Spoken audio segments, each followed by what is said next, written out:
Let's date forever.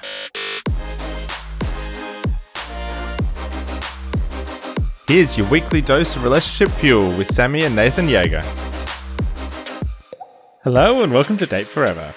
In this week's episode, we're chatting about Jess's recovery from alcoholic to abundantly healthy, setting intentions and making commitments to change, using incremental action to drive massive change, and the importance of mission and purpose in your life.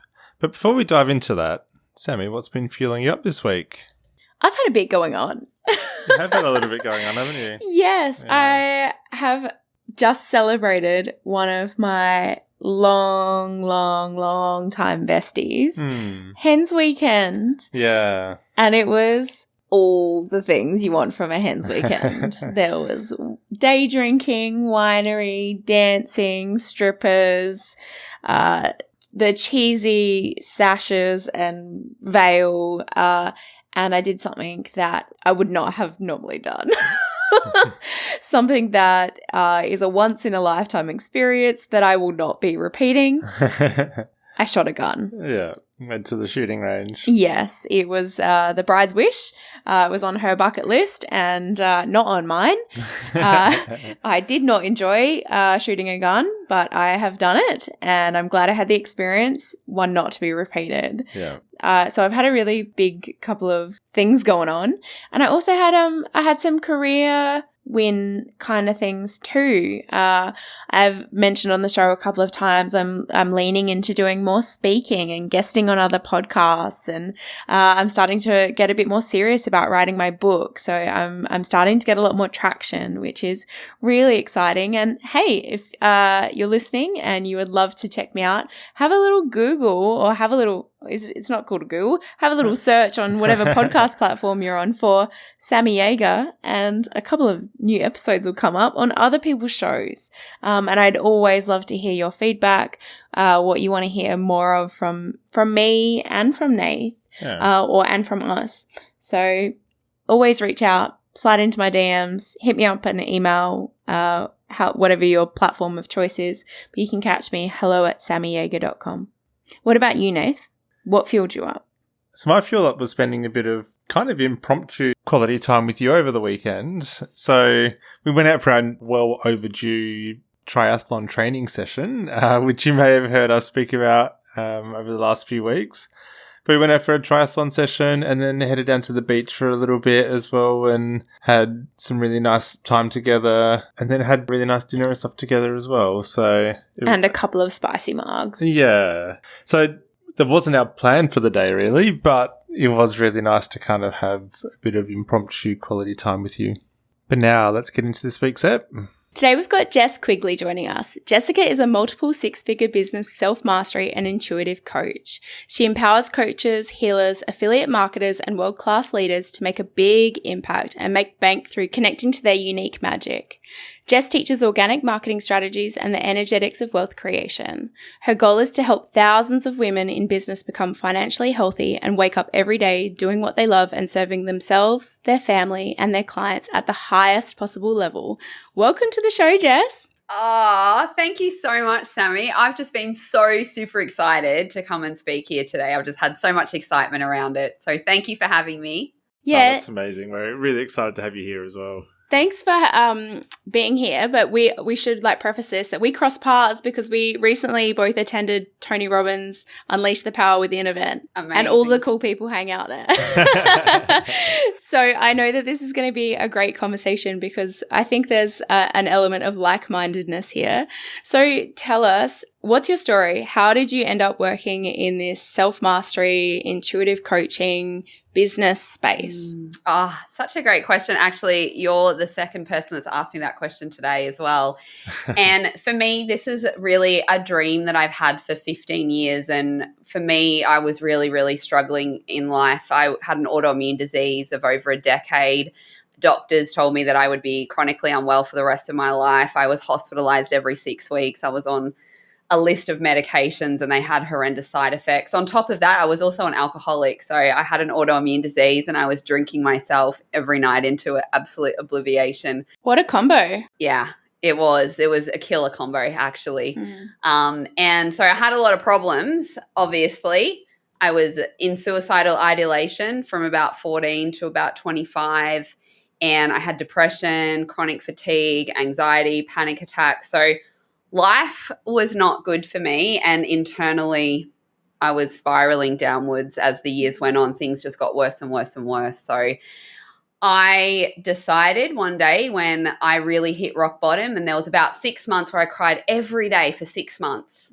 And then I got to the point where I had a decision to make. It sort of was like a fork in the road.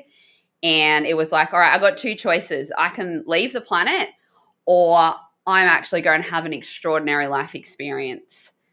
And so I remember that the final night of crying and drinking my last couple of bottles of red wine, I made the decision to have an amazing life experience. I picked myself off the ground and went to bed and started my new journey the next day, not knowing how, but just really having faith and trust and just deciding basically that I was going to heal myself. I was going to quit drinking. I was going to heal my autoimmune disease.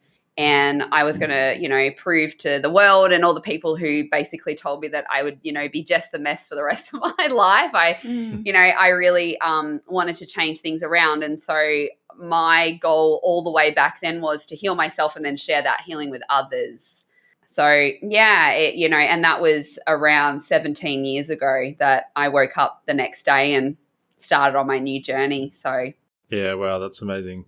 So was there something that, obviously you got to a point where you had hit rock bottom, but was there something else that had kind of triggered this, even the thought, I guess, that you could turn things around? I'd been on the personal development journey for quite a lot of years. When I was 14 years old, I witnessed a family that went through, I don't know if you've heard of the Landmark Forum, a personal development course. Yeah, I've done that myself. Oh, amazing. That was almost the beginning of your personal development journey. Yeah. Oh, wow. Amazing. So I witnessed this family and I just saw some transformations. I don't know what it was, but there was a different energy. The mum, the dad, and all the children went through this program, and I was just so intrigued. I was so drawn to that, and I wanted to sign up for that when I was 14, but I didn't have the resources to be able to invest. But as soon as I turned 21, my grandparents gave me some money for my 21st birthday, and I knew exactly what I was spending that money on, and it was the Landmark Forum, and I went all the way through the whole program, absolutely thrived. And I did have huge breakthroughs. And one of the things that I learned for many years while I was on the personal development journey, I was having breakthroughs. And while I was in courses and doing things actively, I was definitely breaking through some stuff, but it wasn't lasting. I wasn't actually embodying it. It was information, and I got my head around it and I could understand it, but I wasn't living my life that way. I wasn't able to internalize it. And so it was just knowledge really in the beginning. And so what I realized was when I sort of had a bit of an awakening that I really needed to start to apply that internally and dedicate the rest of my life to that. There's that saying, like, if we know better, why don't we do better? Because I think there's so many things that we all know that we could or should be doing to take better care of ourselves or to progress like our wealth or our lifestyle or our career or our relationships or whatever kind of area, your future, whatever area it is. And we know what it is that we should be doing, but we're not doing it. So I think that's super interesting to sort of like bring those two things into alignment of like, okay, I know this cognitively. Now I'm going to actually start doing it and being it and embodying it. So what did that start to look like for you? That looked like major changes. So that I divorced my family for quite some time.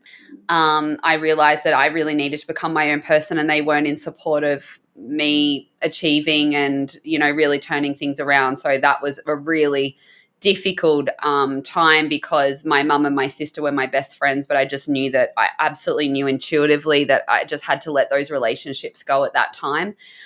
It looked like turning the news off and not reading the newspapers, and it looked like covering my whole house with affirmations. So under all of the light switches in my home, I'd have affirmations. My whole fridge was like a dream board. Literally, the whole fridge, it had all of my pictures of all the things that I wanted to do and achieve and receive and manifest and create. It looked like watching The Secret every single day, and it looked like deciding and having that vision and going into places that were scary and not knowing, but committing to the decision and committing the rest of my life for that and knowing that I was going to be helping others in the process. So yeah, it was not knowing, but the decision that I made, I got the how started to come through, the breadcrumbs, right? It was like the trail, and it was, the first thing I did was I stopped drinking. I mean, that was, and it wasn't like cold turkey, but it was not actually, over drinking. It was like gradually. And I really leaned on God. I'm not religious, but I have a relationship with God and spirit. And so I worked with God and spirit to help support me. And, I set out these intentions. I want to quit alcohol. I mean, when I set the intention to giving up alcohol, before I had the actual awakening and made the decision, it felt like a miracle would have to happen for me to achieve it. I didn't believe I could because it was such a crutch. Like, I was such a sensitive soul and I was using alcohol to suppress, so much of my intuitiveness and to try and fit into the world as well. And so, it was a huge journey, and it was a lot of changes, and it was a lot of stepping into places that I just didn't know, but I committed to the growth and to the change and to the transformation. From my very limited knowledge and understanding of addiction, I mean, whether or not it's alcohol, food, working, exercise, TikTok, shopping, gambling, like whatever the vice might be, those are, numbing or escaping type behaviors. And I mean, all of those things are going to come with their own myriad of challenges to remove yourself from that relationship with that thing. And some people can go on to have a functioning relationship with their thing. Other people just abstain entirely for forever and ever. So I'm curious, tell us a little bit about that transition from drinking every single day to okay, I'm just not going to do that anymore. Yeah, well, it was really gradual, but I think from the time that I committed to turning my life around, I never got drunk again. I didn't get to that point again. And I actually was so focused on changing my thoughts, and I was so disciplined with where I was at in terms of my thinking and who I was allowing myself to spend time with, because there was definitely people that I would spend time with that wouldn't help me feel good. It was, a detriment to the journey that I was on. Because I was so in the beginning stages, if I put myself with a person that was, doom and gloom and talking about all the crap stuff, it was not going to be helpful for me at all. So in the beginning, I had to be, and it was heartbreaking because I had to end my family relationships and also a lot of relationships, friendships that I had from school. It was a very gradual journey to completely giving up, but it actually wasn't that difficult. I mean, I haven't had one drink for a decade now. My husband's also 8 years sober as well.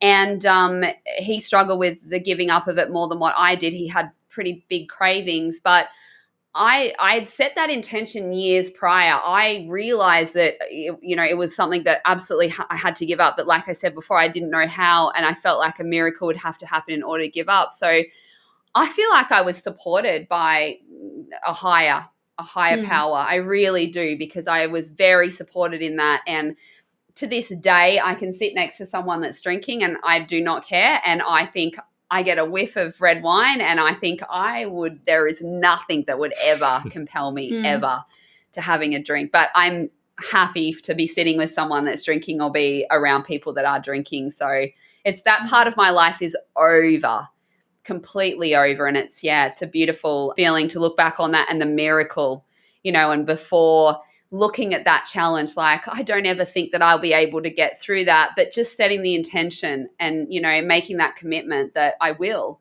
I don't know how, but I will. And that's my intention. And then you get to the other side of these things and you almost, even coming out the other side, you can't believe it. You're like, wow, just 3 years, 5 years ago, I just never thought that would be possible for me. Yeah.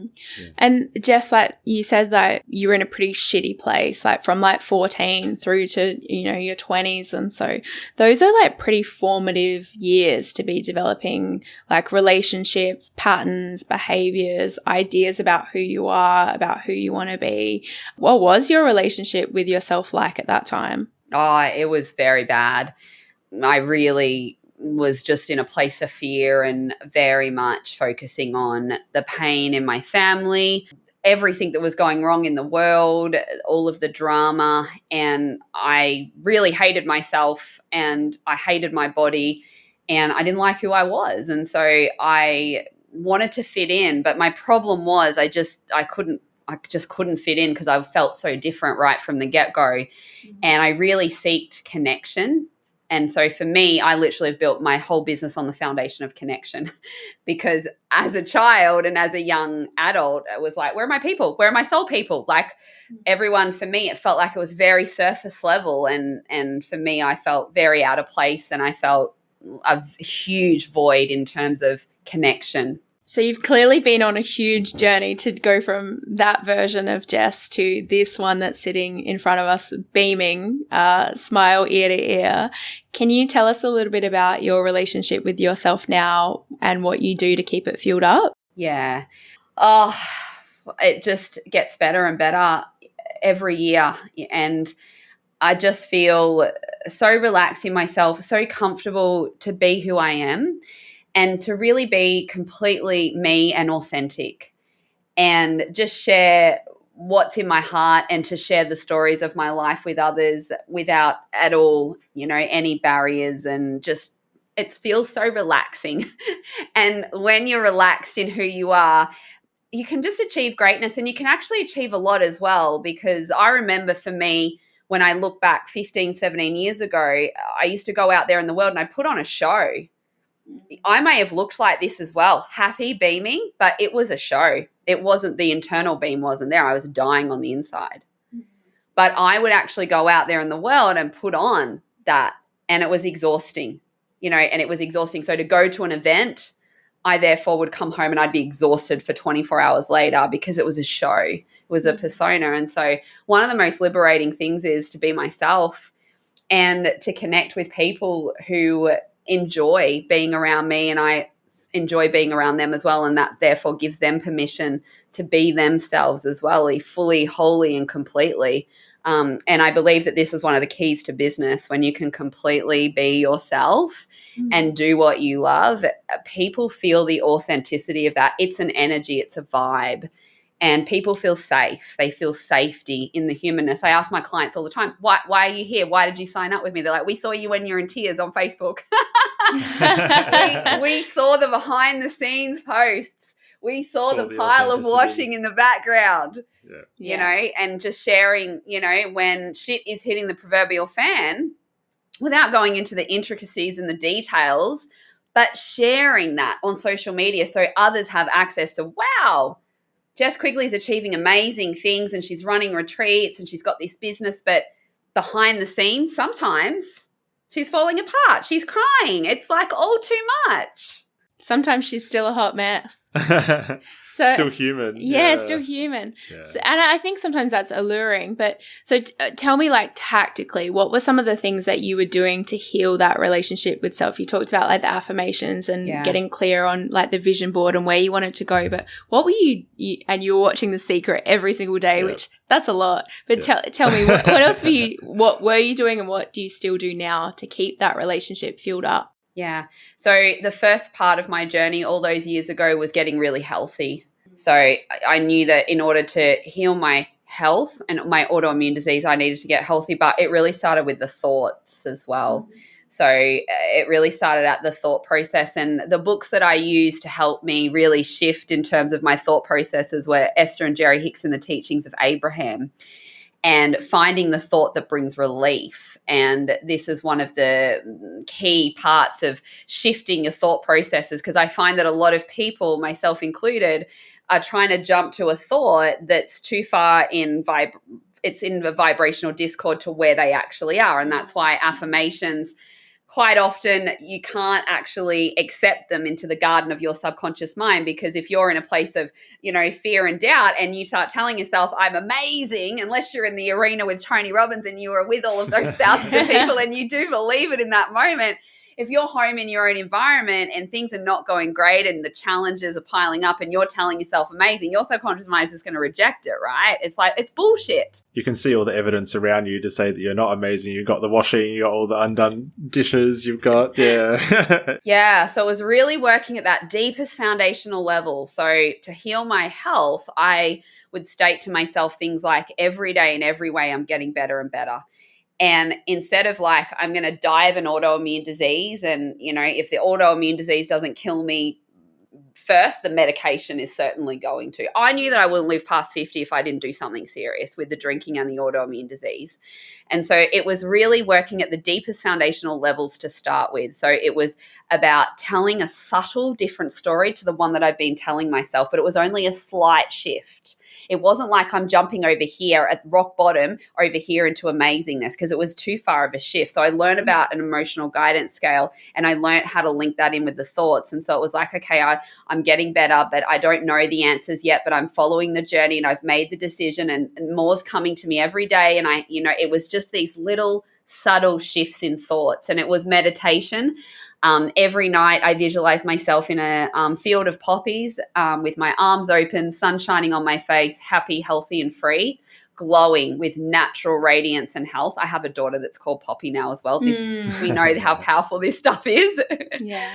And so it was about connecting as well. Like, my spiritual connection has always been there. You know, I've always felt really spiritually connected. So it was about getting out in nature. Nature is a spiritual support team.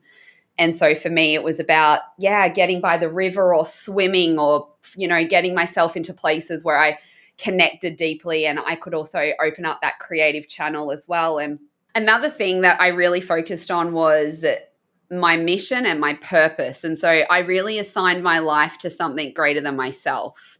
And that was a real driving force for me to continue to show up when I didn't feel like I was getting the results, when I had those days where it all felt so hard and I felt like I was regressing, and was I kidding myself? Was I delusional that I could really do it?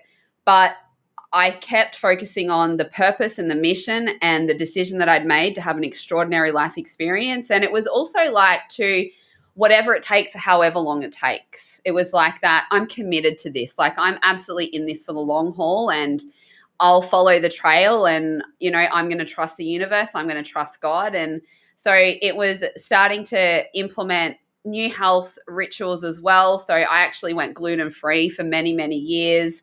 I started taking natural health supplements, and that's something that we do. We buy next level health supplements. My husband actually got home from the shops and he's brought this whole other range of all these amazing products. We're also big on saunas and ice cold therapy. So we do a protocol where you do 20 minutes in the sauna, 3 to 5 minutes in the ice bath, back into the sauna for 20 minutes, back into the ice bath for 3, and then one more round.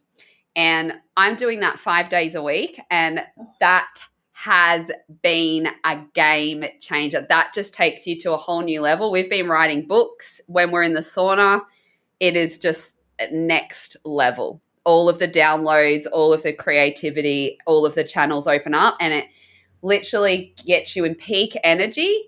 You are in absolute peak energy for the whole day after you do that. And you're doing this with your husband together? Yeah, 5 days a week. Amazing. Yeah, non-negotiable. What a beautiful ritual to have. Yeah. Yep. So, Jess, I want to change directions a little bit. In your intro, we mentioned about being an intuitive coach, and you kind of mentioned a little bit about in your own journey about feeling like some sense of divinely guided, or God, or spirit, or energy, or whatever that thing is.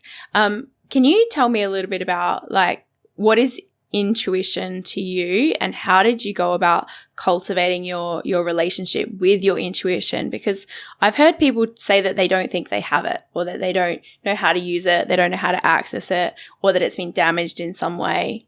Yeah, that's a great question. And for me, that's been one of the most naturalist processes. And my intuition has always been very strong, but I tried to bury that because I felt weird and strange. But for those that want to form more of a connection with their intuition, the first step is getting really healthy. You have to eliminate as many toxins, as many synthetic products from your body as possible. We live in, we're bombarded by hundreds of chemicals. It's in the water, it's in the makeup, it's pesticides, it's, vehicles. So we want to make sure that we're actually giving ourselves the extra support tools. We see a chiropractor once a fortnight. I do float tanks, massage. So all of those things help support. And so they open up the channel so that you actually can really feel your intuition, because your instrument is healthy. And it's all about feeling, right? And it's all about being in tune as well. And it's great to use it in business, because your intuition will guide you to the right people. I knew intuitively for you guys, this is a yes. If I go and purchase a vehicle, I'll just look at it and go yes or no. Whereas my husband, he'll want to look under the bonnet. He'll want all the details.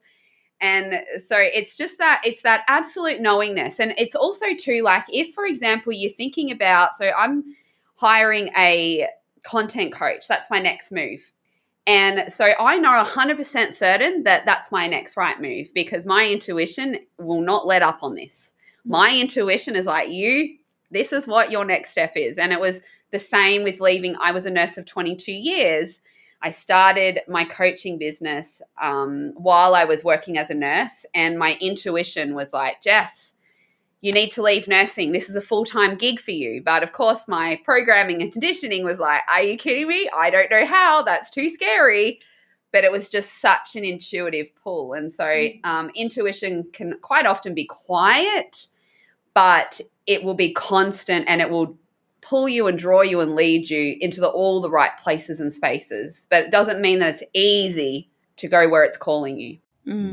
Yeah, I really like that you've kind of shared that. And I think, like, your intuition, I think women probably particularly are more attuned to this when it comes to, like, keeping safe. We're born into a world where, unfortunately, we're at higher risk of things like sexual assault and awful things.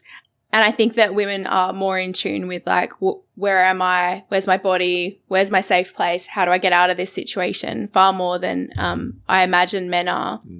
But I do think that can then also step into, like, almost like the overdrive, where that intuition is, like, leading and creating stories about environments that are, like, maybe perfectly safe, but maybe aren't. But I know when I've had that real gut feeling where something has not been right and I didn't listen, I didn't make that mistake ever again, because there was an internal just knowing about what to do or who to avoid or where to go, whatever the thing is. And I do think it can be really hard to listen to that. I'm using safety as the example because I think most people have probably had an experience like that where something felt unsafe. But yeah, I think that comes up in a lot of our decision making, whether or not it's buying a car, making a business decision, going on the next date, whatever it might be. Because I know, like, I worked with a coach a couple of years ago and realized that I'd had an experience as, like, a 3-year-old where my intuition had been really, really damaged, and I'd learnt to not trust myself. And I've spent quite a bit of time relearning how to listen to that part of myself. And I definitely feel like that was tested over the global pandemic. Like, I really had to tap back into, like, knowing what was the right thing for me.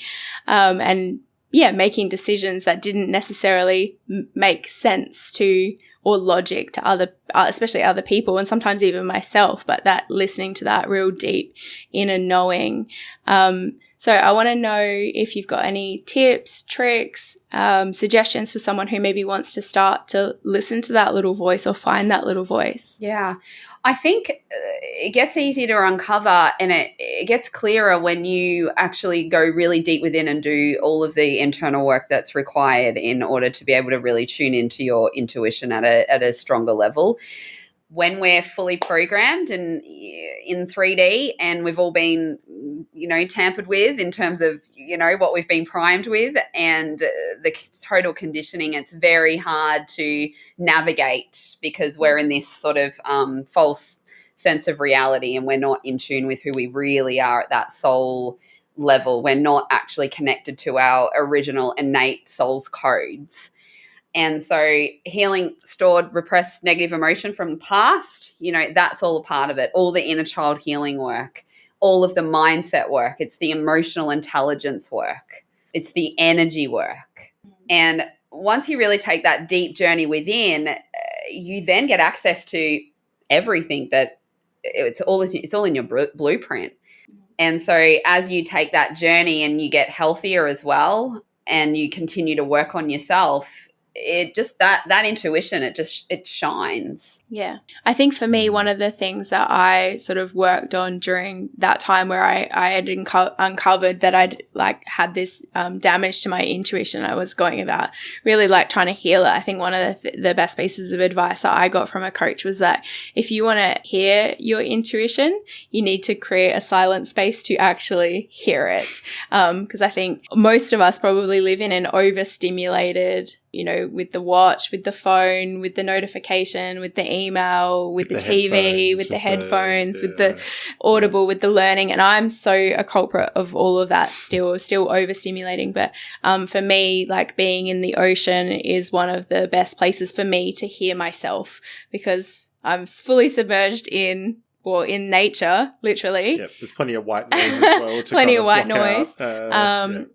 that's where I really feel that I'm best able to connect to intuition and have, I think you use the word downloads, like those real aha moments of like, I know what I need to do. Like I know where I need to go. I know what I need to say. I know the decision that I need to make. I know the uncomfortable conversation that I've got to lean into. I can recognize the thing that I'm avoiding. But yeah, for me, that's definitely been one of the practices that has helped a lot in healing intuition. Absolutely. I can totally resonate with that. And sunrises and sunsets for me, I just remembered that as well. That was another thing that it was just, such a sacred time, and getting up in the morning and witnessing those sunrises and just really focusing on feeling good. So raising my vibration and planning activities throughout the year as well. I talk about this a lot. We want to work towards feeling good and making sure that throughout the year we've got things planned that we're really looking forward to, because it elevates our whole year. And so, really supporting ourselves at a, mind, body, soul level, the emotional intelligence, the NLP healing of the stored, repressed negative emotions from the past, the inner child healing work. It's a whole bundle, right? And when you really strip back all those layers and get to connect deeply with yourself, it's all there. It all gets to shine through, because it's all there anyway. It's just that it's been covered over. Yeah. I think what you mentioned there about having something to look forward to in the future is such a big thing as well. Like, I know that definitely has been a bit of a battle for us over probably the last 3 or 4 years, in, I guess, the level of uncertainty that we've had over the global pandemic, and then not having that clear line of sight to something that we knew was kind of solid and was actually going to happen and was going to be fun and was going to really light our fire kind of thing. Yeah, I think that's kind of what I was alluding to before about, like, I feel like I did so much work with my intuition over that time, because it was like learning to trust that, I'm going to make this commitment and it's actually going to happen. Like, and it was like, wounded again. Like, no, that didn't happen. And now I've like butt hurt about my own expectations that didn't get met and those kind of things. But that really did take us a minute to like start to like plan things. Like, I mean, even going to Tony Robbins' Unleash the Power Within this year, those tickets for that event we'd had since 2019. Like, that's crazy that it had been kicked down the road that many times. So yeah, we've definitely had a couple of years of moving targets in terms of things to look forward to. Yeah, it's really important. And where I started, 15 years ago with this, and we definitely didn't have the finances that we have now. But so we started where we were at. It was a picnic. It was a trip to a new town and just go on a little adventure, or it was a swim at a different, pool or water hole. And so it's about including those things, and we can do that wherever we're at, because we definitely don't need money to take ourselves on adventures. And planning those things out regularly, so that you've got, even if, you're going through a shitty time and it's winter, as Tony Robbins will say, it's like, oh, well, I'm looking forward to this week. And on Fridays is Date with Destiny.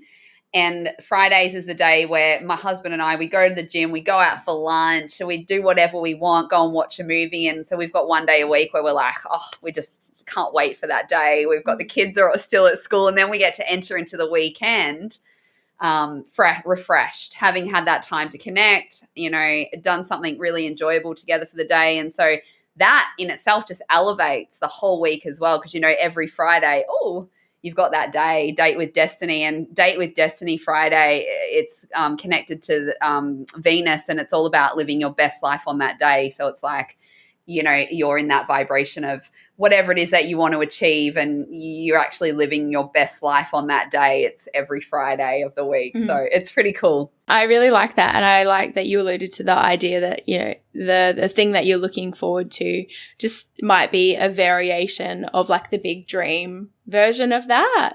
And that was something that Nathan and I actually uncovered at a Tony Robbins event, is that we wanted to live coastally, like we want to live by water. And like you said, like we don't have the finance to live on the water yet, but it made us move a 7-minute walk away. And now we get to enjoy this beautiful thing while we're still in pursuit of the bigger goal and the thing that we look forward to. So yeah, I think that sometimes we don't do the thing because it can't be the be all end all, when in reality, there's probably a variation of that, like tapered down, or 90% of the way there, or get you 10% of the way there, and it's still closer to your overall dream. Yeah, than doing nothing at all. Yeah. The stepping stones are really important, and this is what a lot of people are missing, those stepping stones. So if you're in a home that's like $350,000 and your goal is a $1 million property, there will be a stepping stone. And it will be easier to get to the $1 million property if you move out of your $350,000 home and move into a $600,000 home. It'll start to feel safer. It's a step, right? So I just spent a fortune at Lorna Jane just recently, and it was like, okay, well, I couldn't even walk into that shop years ago because I was like, that's all just too expensive. And there was a stepping stone. I, updated my whole wardrobe throughout where I was at, what I could afford at the time. And then when there was more finances, I was like, okay, it's my time now. But I wouldn't have been able to go from where I was straight into Lorna Jane. There was, the gradual process. Just like when I left the nursing industry, I'd already been coaching women for 8 years, and I'd had the stepping stones, right? It felt safe. I knew how to sign people up. I knew how to run my courses and programs. And it was still very scary to leave the safety of the nursing job. I mean, really scary, but I'd done the steps. Right. Yeah. So just something else that I wanted to ask you about in terms of our nurturing a really good relationship with self. And I know that you spend a lot of time with your clients working on our beliefs and what is it that we believe is possible for ourselves, for our relationship, for our life. What are some of the like limiting beliefs or self-sabotaging behaviors that you see regularly in your clients, and what can we do about it? Yeah. The big one is just the feelings of unworthiness. It's, people don't feel worthy. Also, they have a terrible relationship with money. I mean, the amount of women that I go out and say on a scale of 1 to 10, how do you really feel, all honesty, about money? And women are kidding themselves. They're actually in denial about where they're actually at in terms of their relationship with money. So I love to help women with that, because you've got to get really clear on where you're at. And women will say, I love money, but they're avoiding it. They're not focusing on it. And then actually in reality, when they are focusing on it, they're feeling very low vibrational about it. And so helping women change those beliefs and the paradigm and the program as well, and heal their relationship with money, because we have a relationship with money and we need to actually focus on where we actually are right now and why we're not receiving, plus do all the money fun stuff as well, the money joys, and to start to shift our paradigm in terms of money wants to go where it's fun, right? Money wants to go on an adventure. Money doesn't want to come to pay off bills that we don't particularly like and enjoy. It's a low vibration.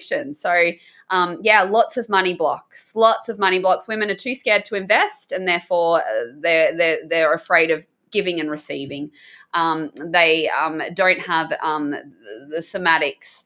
They're not grounded in their bodies. So a lot of women are positive and high and happy, but they're not grounded in it. So therefore, it's not somatically, their body doesn't feel safe in holding money. So they won't manifest it. And if they do manifest it, it'll go back out as quickly as it comes in, because there's no safety and they're not actually grounded in receiving. So they're probably the unworthiness and the really bad relationship with money. They're really two of the big things. Also, everyone's really caught up in the how, really, and so I really love to help women with that as well, because we know that the universe brings us the how. This is how powerful we are. And we know through Tony Robbins' teachings, and I know definitely through my own experiences, that 20% is the strategy, and the most part is your clarity, your certainty, your energy, your vitality. I literally have built my business on my energy, and because I experienced such a terrible life, which I'd created myself, I take fully responsibility for that. But I was really shown in a massive, powerful way what I didn't want.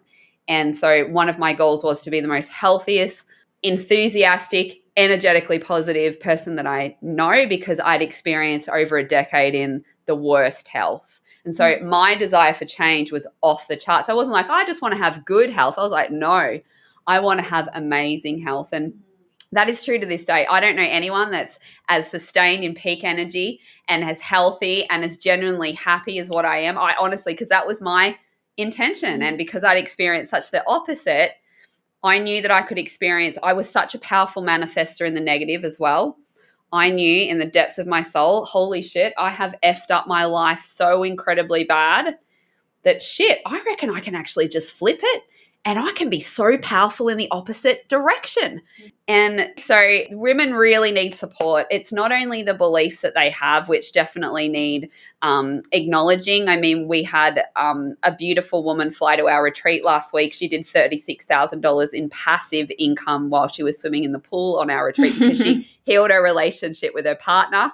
And so it's the things that they can't access. So a lot of the limiting beliefs, they're not even aware of the limiting beliefs. So it's being able to work with women and build that trust, because when you've just got the trust factor, you literally can just access their subconscious mind and work with so many things with them, because the guard's not there in between the conscious and the subconscious mind. So all the girls that came over to the retreat, I just got direct access to their subconscious minds. And they had the biggest breakthroughs in the kitchen. I'm like, okay, go, you can go home now. See you later. You got what you came for, And it wasn't when we were sitting around doing the actual, alrighty, we are now doing the NLP negative emotional equalizer. It was when their guards were fully down, they had the biggest breakthroughs. So yeah, it's about really helping support women, taking them on that journey, really into the depths, really doing that deep soul work that's required in order to achieve all of the things, and be able to connect to life at the most deepest level as well. Like, I just get so much joy out of my life, and that's why I'm abundant, and that's why I've got all of these amazing things that continue to show up in my life experience, because I honor life, like I treasure life, because for so long I didn't. And so these are the things that I love to teach. But the last thing, there was something else, support. Like, women cannot do it and men can't do it on your own. I mean, when I quit nursing, I knew that I had to be in a pod with a team of coaches that could help and support me. There was no way I would have been able to leave nursing without support. Zero. I never would have been able to achieve what I'm living today if I hadn't have got the support and been in proximity with people who are already doing and achieving what it was that I wanted. Yeah. I think that is such a good point. It's not necessarily the person that has done something the best that you necessarily want to mimic. It's something that has done what you want to achieve, because quite often you can go out and get the maybe personal trainer or something like that, like someone that's gone on a one bodybuilding contest, but maybe they don't know exactly how to lose 50 kilos or something, which is maybe what you're trying to achieve. So it's actually trying to find that right person that kind of aligns with your goals and aligns with where you're trying to head. Yeah, absolutely. And support and love and connection and working with people that actually really, really deeply care and, are absolutely committed. You can achieve anything. You can, if you've got those people in your corner and you're working with those people, everything's available, everything's possible, but you just can't do it on your own. Just to sort of round out this conversation, you've alluded to your beautiful husband a couple of times, and we heard about your ice and sauna practice and your Date with Destiny Fridays, but what are some of the other habits and practices that you've got in your romantic relationship to keep it fueled up? Yeah, so we both work on ourselves regularly. So it's like we're responsible for how we feel and bringing good energy into the relationship. And one of the most powerful things because we've had a lot of challenges as well, we've had our own, deep work to do. And so it hasn't played out that great in the relationship at times when we're, all of our shit is like all up in our face, and it's your fault, and the kids are full on, and it's all happening. But one of the things that I really committed to, which I thought that I had committed to it, but then I had to recommit and actually even commit at a greater level, was really taking responsibility for everything that I was bringing to the relationship or not bringing to the relationship. And that can be a really, really hard pill to swallow. And I thought that I was already taking a great deal of responsibility, but what I realized was that I actually wasn't, and there was a lot more responsibility for me to take. And when I wholeheartedly took complete responsibility, everything changed. It was like a new level of intimacy, connection, joy, playfulness, just this whole new world opened up. And it was because I took responsibility. I'm like, okay, I'm going to give this my all. I'm going to be absolutely committed to this relationship, and I'm going to look at everything that I'm not doing. And I hired relationship coaches, and I've worked with a parenting coach this year as well. And so therefore, the relationship just gets to be amazing. And we have fun together and do the things where we plan, holidays. We're going away in December for 2 weeks by the ocean, which we do every single year, and talking about we're getting our passports on Friday, and we're already talking about traveling overseas. And these are the things that we get to do now, but it wasn't like that, just even 5 years ago. But 5 years ago, we were planning, we were talking about the big vision stuff. Mm-hmm. And we always have conversations. We don't actually talk about lower vibrational things. Of course, sometimes, there's just things that have to be dealt with, but our relationship, it's a place that you go to give. And so, and it's also about letting my husband, for me too, I realized as well that I was really blocking that love for a really long time, but I didn't know that I was doing it. And so I was really afraid of intimacy, and I was actually afraid of letting him in. Because I thought that, it would be all consuming, and I didn't think I could have the business and be the mum and have this very connected relationship with my husband. I'm like, I'm one person. How can I do all of that? Well, hello. And actually, as it turns out, I can, and it is actually more amazing than what I ever expected. And I mean, it's one of the most favorite parts of my life now, but I kept my husband at arm's length for a really long time. Thank you for sharing all of that. There were some absolute gems in there, but I think the biggest one that I picked out was if you don't know how to do something or you want to get better at something, go get a coach.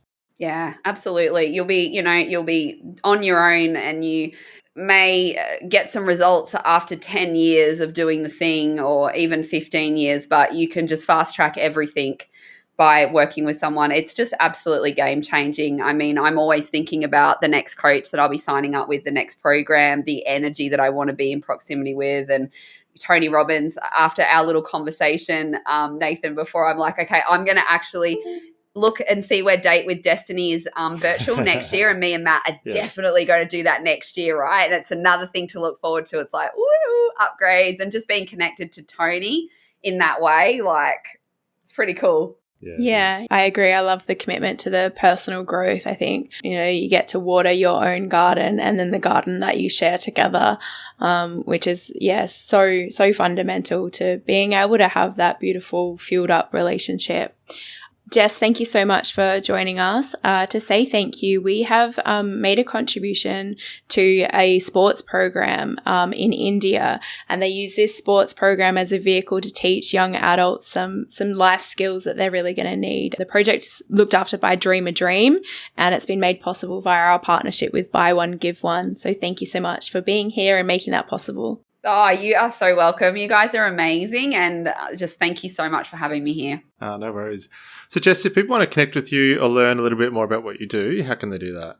Yep, they can just go to my website. It is www.jessquigley.com.au. Perfect. Amazing. And you see people in person, in Zoom land, everything, retreats? Yes, we have got retreats. They happen on Magnetic Island. We have got one available in June of next year, but all of our other retreats are booked at this stage. And I do Zoom sessions, over the phone sessions, also VIP days where people fly to Townsville and we go through the whole NLP package, map out your whole 12 months in your business for multiple six figures. I'm also flying to the Gold Coast in January, and I'm doing a retreat with Renee Claire, who is another multiple six-figure business. So yeah, it's all happening, and it's just all the things. So delicious. Like, it's just, I get paid for this. Like, wow. Very cool. Thank you so much, Jess. You're so welcome. Thanks for having me. You guys are amazing. Thanks heaps for joining us. If you love what we're doing here and want more, subscribe to the Date Forever podcast to make sure you never miss an ep. Come and hang out with us and other awesome couples who are fueling up their relationships in the Thriving Couples Collective Facebook group, or check us out at fuelcollective.com.au. Until next time, keep on dating, because better relationships equal a better world.